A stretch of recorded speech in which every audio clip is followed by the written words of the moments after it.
Many of the time we see that anything raised to power 0 is equal to 1.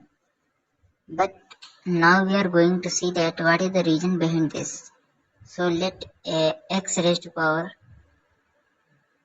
0, and we know that it will be equal to 1. Yes, but we are going to see what is the reason. So x raised to power 0 can be written as 1 minus 1. Yes, now it can also expressed as 1 into x raised to power minus 1, because we know that when bases are same, their power will be added in multiplication.